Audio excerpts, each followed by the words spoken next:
Recently, more people are being reincarnated in different worlds, and the cheats they use are bizarre and varied. It feels like these other worlds have become bustling tourist destinations. Take today's protagonist, Yars, for example. He was reincarnated into an empire called Samophos.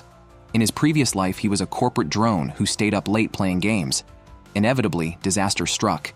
He died suddenly of a heart attack caused by stepping out the front door with his left foot first, and poof, he was reincarnated.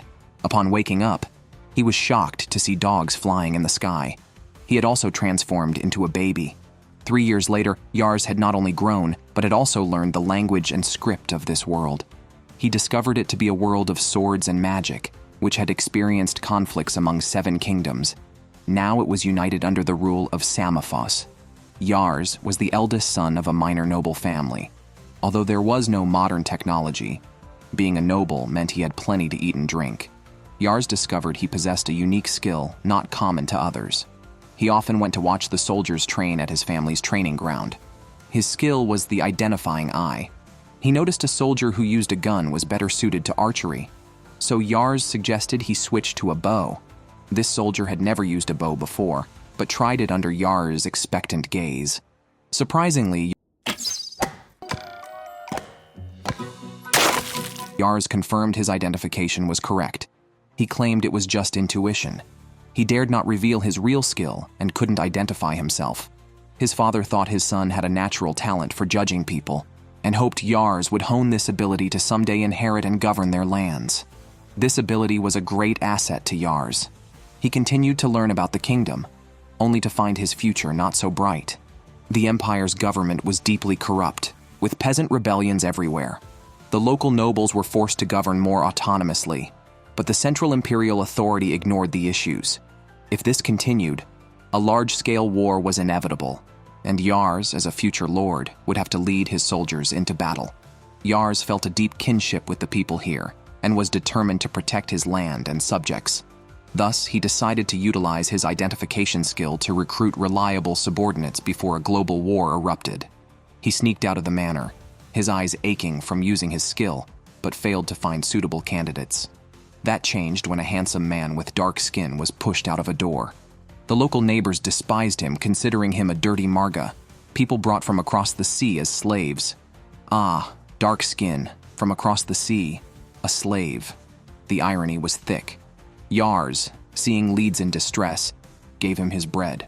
Upon activating his identifying eye, he discovered Leeds had dual S-rank talents, a real treasure. Yars immediately stopped Leeds as he was about to leave and asked if he would serve as his retainer. Despite Yars praising his talents, Leeds was skeptical and felt he would only hold him back. Knowing he couldn't miss such talent, Yars tempted Leeds with delicious food, and Leeds was swayed.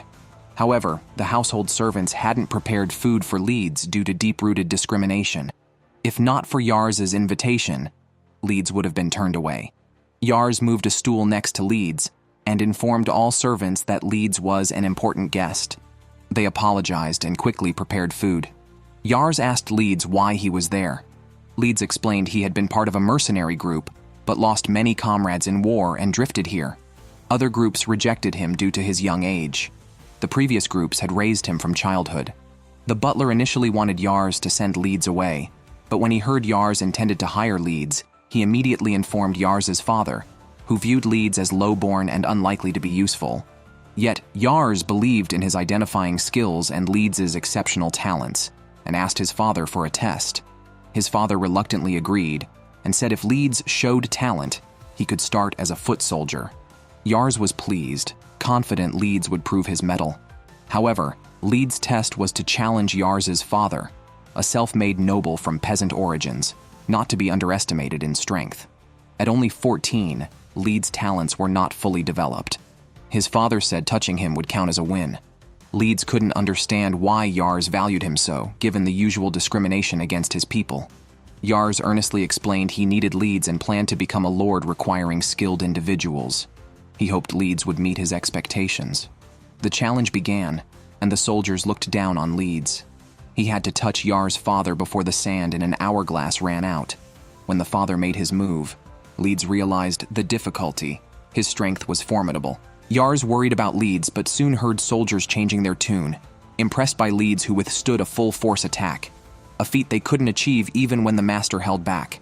Leeds couldn't land a hit, but remembering Yars' hopeful look, stood up again.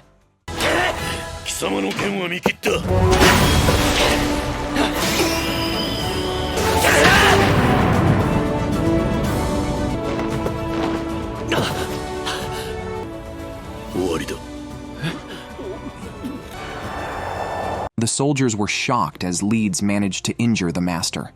After this battle, Leeds not only earned his stay, but also changed perceptions. Yars' father recognized his son's talent for finding skilled individuals and believed Yars would surpass him. Leeds not only became a soldier, but also volunteered to be Yars' personal butler, believing he would have died in the streets without Yars' intervention.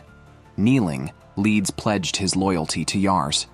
After joining Yars' family, Leeds was not immediately sent into battle, but stayed by Yars' side to care for him and receive education together. Leeds' intelligence grew rapidly. Once the family understood Leeds' character, they quickly accepted him without prejudice. Leeds now also studies with Yars, learning about the world's background. The empire has been unified for over 200 years, but the current emperor is just an 8-year-old puppet.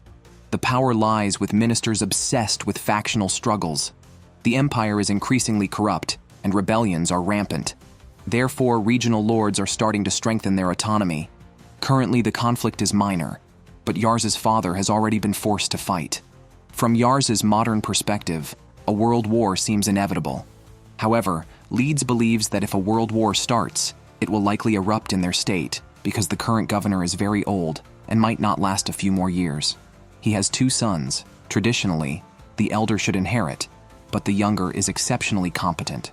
If the governor dies without naming an heir, it will surely lead to internal conflict. Even if an heir is chosen, the disappointed party will not be content, and fighting will be inevitable. Yars' father seems to support the governor's elder son, but it's not solely his decision to make.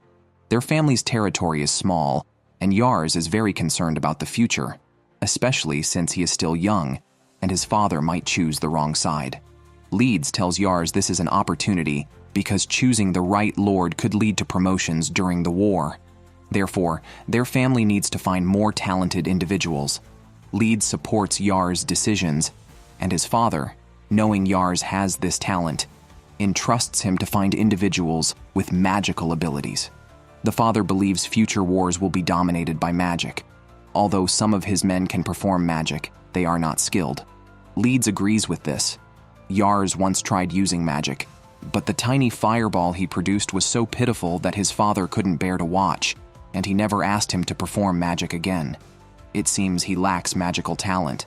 That's okay, as being an emperor is more about recognizing talent. Right, Liu Bei?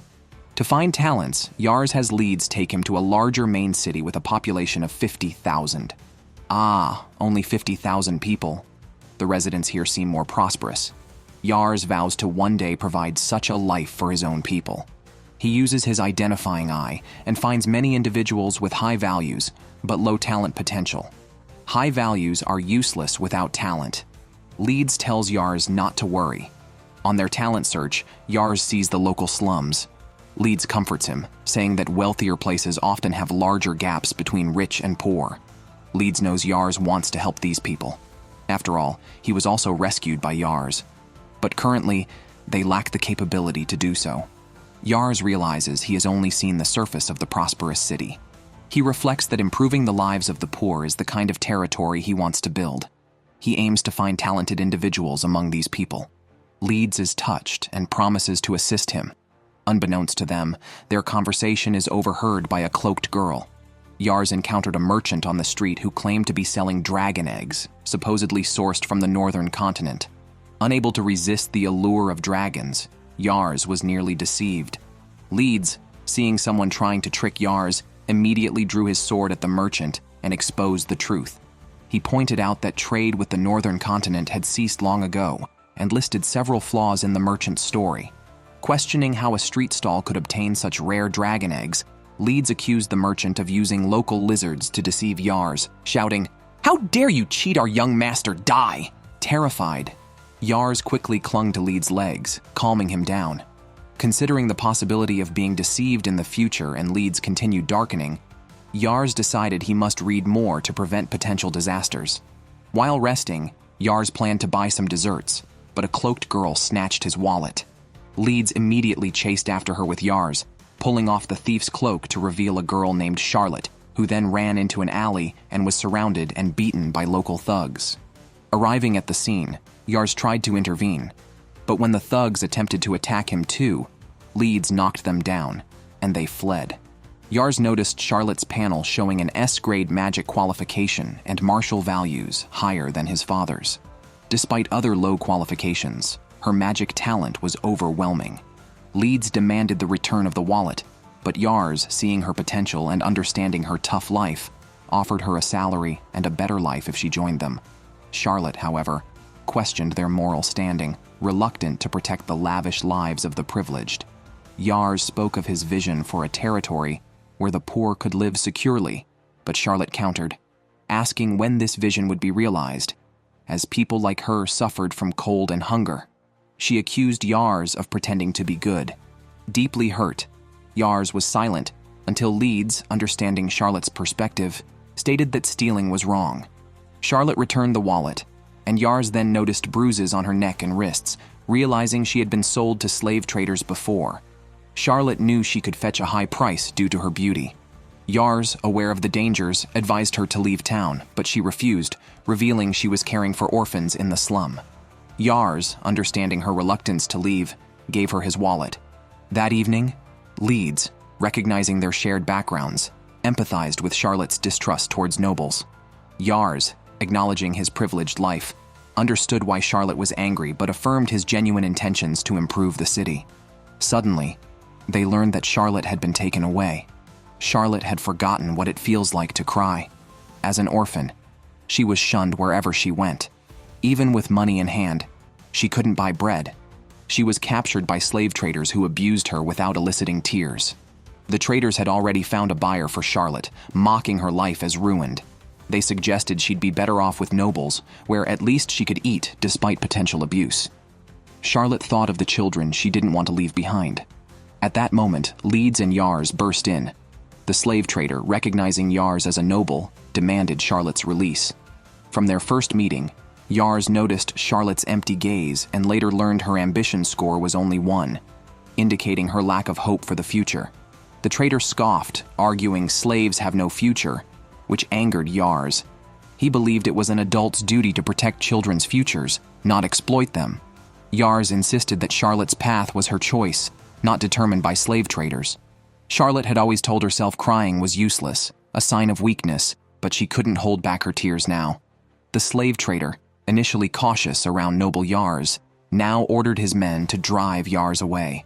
Leeds stepped forward, angered by those upsetting Yars, and quickly subdued the group with his superior strength. Charlotte was stunned by Leeds's power. The trader, with some influence, called out a former captain of the guard. Yars checked the captain's stats and reassured Charlotte. Leeds, usually gentle around Yars but fierce towards his adversaries, silenced anyone who dared oppose Yars. His talent quickly defeated the captain.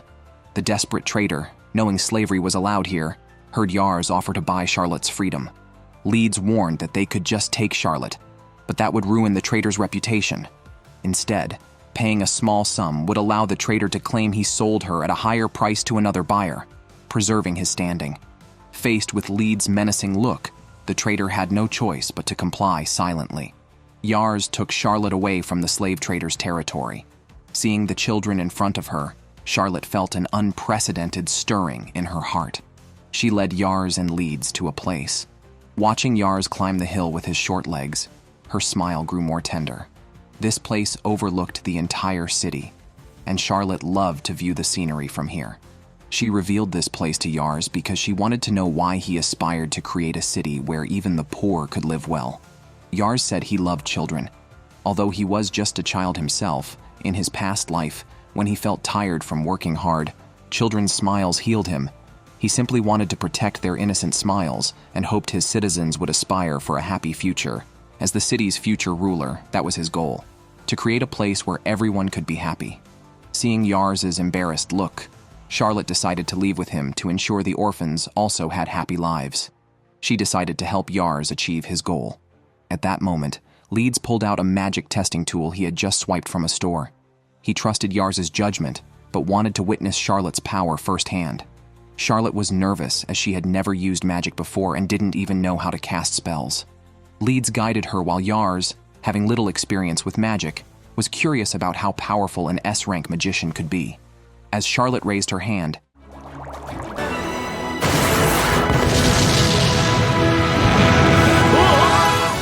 Yars was thrilled to find such a talented individual. Charlotte asked about including meals, accommodation, and comprehensive benefits. Yars nodded, and Charlotte decided to donate her salary to the children she cared for, needing only basic necessities for herself. Yars promised to fulfill her needs.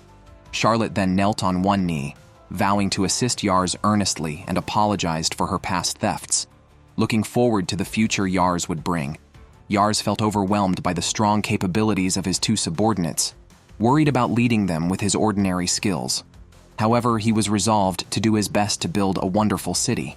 Leeds was worried because Charlotte lacked manners, which could embarrass Yars. Yars's father initially opposed Charlotte joining the battlefield due to its dangers. However, Yars had Charlotte demonstrate her magic, changing his father's views and welcoming her as a new colleague. 3 years later, Yars's father had been on campaigns, but their territory maintained a good atmosphere, credited to the princess. Indeed, the magically talented Charlotte became the strongest mage on the battlefield and was known as the Flame Princess of the territory. Her inherent leadership talent helped her quickly train a magic troupe. Meanwhile, the family grew with the addition of Yars's twin siblings, whose talents perfectly inherited their father's strength and wisdom. At this time, Leeds brought news that they had seemingly found new talent. He heard that a family of hunters had moved nearby, and the two brothers in the family were both tall and skilled, with a good reputation. Yars, eager to meet them, quickly set out for the forest with Leeds. Charlotte, who was on vacation, insisted on joining them. Over the past 3 years, she and Leeds had constantly argued over who was Yars's closest confidant, causing Yars much stress. Upon arrival, they saw the Hunter brothers hunting wild boars. Yars dismounted to assess their abilities and found both to have A-level potential, although their combat skills were not very high. Still, they were considered excellent compared to most people. When the brothers learned that Yars was the Lord's son, they invited him and his companions to their home for a detailed discussion. Charlotte was already tempted by the promise of delicious food. The brothers' father was delighted to hear that Yars wanted to recruit his sons. The family was very happy. He mentioned that he had another younger son, Russell, who was about Yars's age but seemed very different from him. At that moment, Russell sneaked in to grab a loaf of bread and run away, but was caught by his father. Yars instinctively used his ability to assess Russell and was nearly choked by his own saliva in surprise. My goodness, an S-rank strategist? A top advisor sent by the heavens? The value was extraordinarily high. Yars was sure that no one in the Empire could surpass this child. Even though his other values were low, with some training, he could become a top advisor. Excitedly, Yars expressed his desire to take Russell as a retainer. However, Russell was not as thrilled as his family. Instead, he was terrified, fearing he would end up as cannon fodder on the battlefield. Russell's father sighed, explaining that since his wife's death 2 years ago, Russell had become more reclusive. At his age, he should have been practicing wood chopping and archery, but he was so withdrawn that he struggled even with everyday life. Recruiting him might just cause trouble for the Lord. Yars clarified that he did not want Russell as a soldier, but hoped he could become a military advisor. He decided to talk further with Russell. Russell was frightened when Yars entered, but Yars started the conversation about books, discovering that Russell loved to read, though they only had one book at home. Yars then invited Russell to visit his library, promising he could take any book he liked. Russell was suspicious, thinking it was a trap, but was hooked nonetheless. He asked his brothers to accompany him. Upon arriving at the estate, he was terrified by a flying dog. Charlotte originally did not want to bring the Hunter brothers, but changed her mind after being flattered. Yars then took Russell to the library, told him to read whatever he wanted, and left for his class, leaving Leeds in charge. Yars accidentally fell asleep while studying and woke up at dusk. He rushed downstairs to check on Russell, only to find Leeds looking helpless. It turned out Russell had been so engrossed in reading that he had exhausted himself and fallen asleep. According to Leeds, not only could the boy remember everything he read, but he also learned any unfamiliar words after being taught just once. Yars activated the appraisal and discovered that Russell's intelligence was increasing even as he slept. The learning ability was astonishingly high, the Hunter brothers remarked. They revealed that Russell had never learned to read before.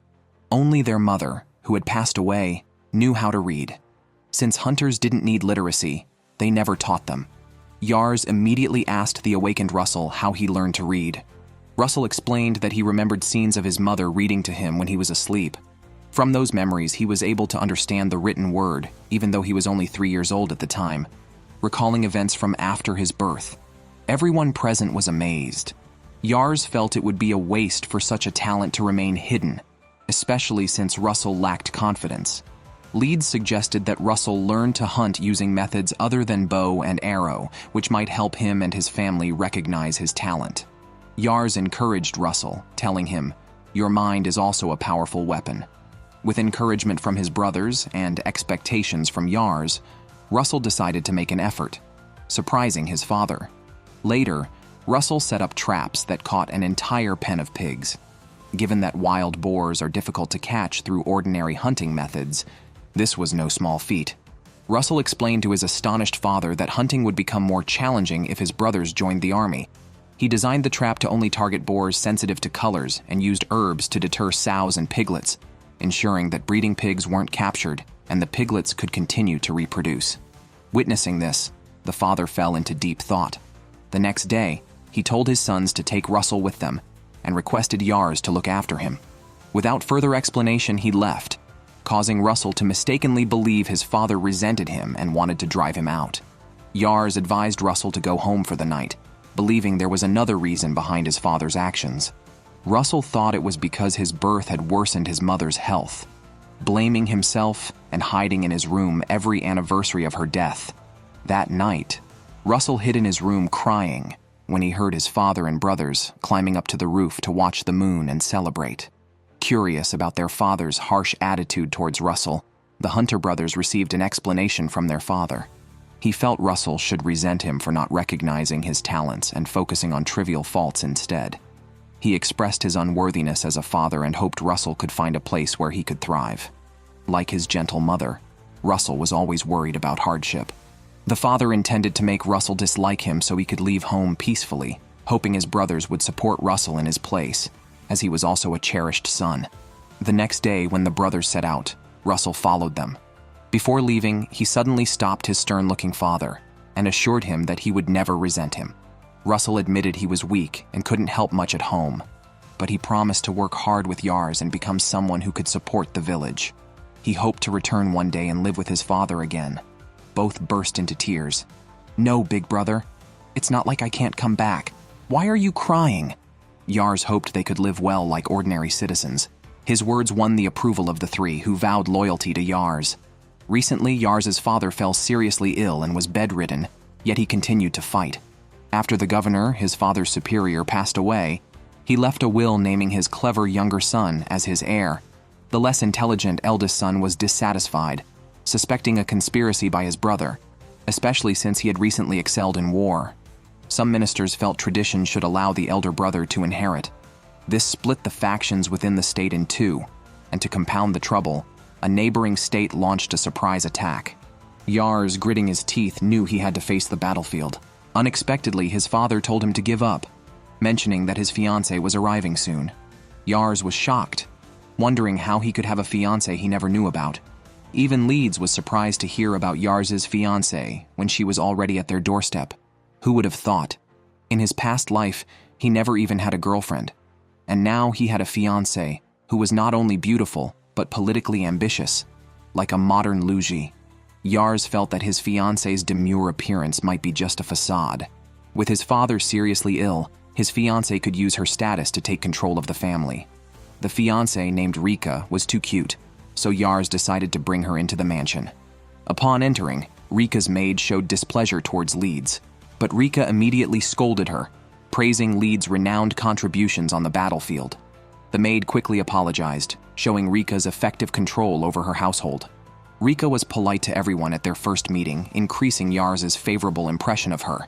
If not for his ability to discern, he would never suspect Rika of having such ambitious values. Moreover, Rika was skilled at observing the weather. As the rain stopped, she invited Yars to walk through the town. Onlookers Charlotte and Russell felt something dangerous about this little fiancé. Observing Yars, they feared he might be completely taken in by her. The two arrived in town and happened upon vendors and suppliers arguing because of a misdelivery caused by a homophone. Neither party had a written contract, so the argument was fierce. Yars felt he needed to act as the future lord to prevent his fiancée from thinking him incompetent and taking control of the territory. Unexpectedly, Charlotte stepped forward and suggested blowing them all away, but Rika interjected to stop her, leaving Yars watching his talented magician being sweet-talked by Rika. Rika offered to resolve the issue, asking Yars for a favor in return if she succeeded. Before Yars could react, Rika introduced herself as his fiancée, bought the incorrect magic stones, and sold her family's stones at a low price, crediting Yars with the resolution. Yars was stunned, but still told everyone to ensure contracts in future business dealings. He thanked Rika and realized her political acumen. The young girl glanced at the items in her hand and asked Yars what type of person he liked, revealing her request. Knowing he was no match for his fiancée in scheming, Yars said he liked honest people. Rika took note of this. That night, the family warmly welcomed Rika, and everyone seemed pleased. Yars was still unclear about Rika's intentions, but since she was staying another day, he decided to try again tomorrow. To his surprise, he found Rika ambushing him under his covers. Rika had sneaked out because Yars said he liked girls who were open and honest. She wanted a genuine conversation to understand his views of her. Rika's political skills extended beyond intellect to reading micro-expressions, but she was puzzled by Yars' initial suspicious look. She was confident she could make someone open up in minutes, but found Yars' suspicion only grew. Curious, Yars confessed his ability to see through her ambition and tactics. Rika then shared her ambition to make the one she admires like her back. Yars realized that in this era, a woman marrying a reliable future lord and supporting him might be the best outcome. Rika knew Yars was concerned about his territory's weaknesses and told him not to worry. She had come to test if Yars was incapable of support, and if so, she would do everything to annul the marriage. However, she found him capable and loved by his people, a crucial trait for a lord. Moreover, Yars never pretended around her, which she appreciated, and was happy to be his fiancé. Yars blushed deeply, experiencing a girl's confession for the first time and without doubt in his abilities. At this moment, Rika, who had sneaked out, was blushing deeply, feeling she was not ladylike enough. She thought it impolite to burst into a man's room at night, but it was her first time speaking her true feelings to someone. On the return journey the next day, Rika reflected on her actions. She knew her affection for Yars wasn't just because he was talented and loved by the people. More importantly, she had seen too many dirty stories of low-ranking nobles. Those people would scheme and betray others for their own benefit. From a young age, Rika could observe these emotions. One day, she heard noble women discussing how a low-ranking noblewoman married into a higher rank and escaped the dirty world of scheming. Rika began to wonder if a powerful man fell in love with her at first sight, whether she could also escape this world full of conspiracies. Thus, Rika no longer resisted her talents and learned to face her situation with a fake smile. Initially, she was not interested in the weaker Yars family and only wanted to annul the engagement while maintaining a friendly atmosphere. However, Yars was not deceived. She couldn't understand Yars's thoughts. But during a walk, Yars noticed her discomfort and, despite still doubting her motives, bought her medicine and advised her to care for her wound. Rika was touched instantly because Yars was genuinely caring and gentle, and he disregarded social class and cherished his people. He was exactly the kind of gentle person she had envisioned. She wanted to join Yars's side. At this moment, Rika was extremely grateful for her talents because Yars was too gentle and not firm enough. But no matter. From now on, she would use her power to protect Yars and crush any enemies who dared covet his future. With such ambition and love, Rika completely captivated Yars. Although they couldn't see each other after parting, they stayed in touch through letters. Yars hoped this peaceful life could continue, but unfortunately, fate had other plans, and his flag had already been raised. Yars received news from the doctor that his father was seriously ill and unable to get up. As if troubles never come singly, the governor of their region was assassinated by an assassin who, unable to escape, committed suicide on the spot. Now, with the governor gone, there was chaos internally. Yars's family appeared to be the lords of a district, but their territory was actually equivalent to a county, with his father serving as the county chief. They also had a mayor, and their city comprised 3 counties. Above the mayor was the governor. With the governor's death, a succession war was about to erupt. As expected, the mayor had already sent a message calling for a meeting of the 3 counties. Yars's father guessed that the mayor would likely side with the governor's eldest son, Curran, and expressed their support for Curran too. He had planned to attend the meeting but was too ill, so he decided to send Leeds and Charlotte instead. However, Yars decided to go in person. Meanwhile, Rika was anxiously waiting for a reply from Yars. With the aid of Charlotte and Leeds, Yars arrived at the mayor's mansion. The gatekeeper initially doubted Yars' identity, but quickly recognized the renowned Leeds and Charlotte and allowed them in. Yars was nervous on his way to the meeting room, where he met the mayor's chief minister, who excelled in civil administration. The minister tried to poach Charlotte and Leeds, but they flatly refused. Upon entering, Yars found that the other 2 county chiefs were already there. An elderly chief greeted Yars warmly, recalling he had greeted him when Yars was just born. The other, more corpulent chief seemed a bit intimidating. Before Yars could speak, the mayor and his civil servants entered. Yars realized that the mayor and his officials complemented each other's abilities. The mayor called them together for the reason Yars's father had anticipated, to decide on supporting the governor's eldest son.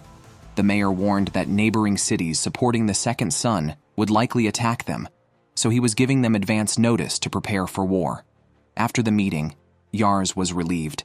The mayor came over to talk, inquired about Yars's father, and praised the talent emerging from their county, expressing optimism for Yars's future. The formidable-looking corpulent county chief approached Yars. It turned out he was Rika's father. He asked why Yars hadn't responded to Rika's messages recently.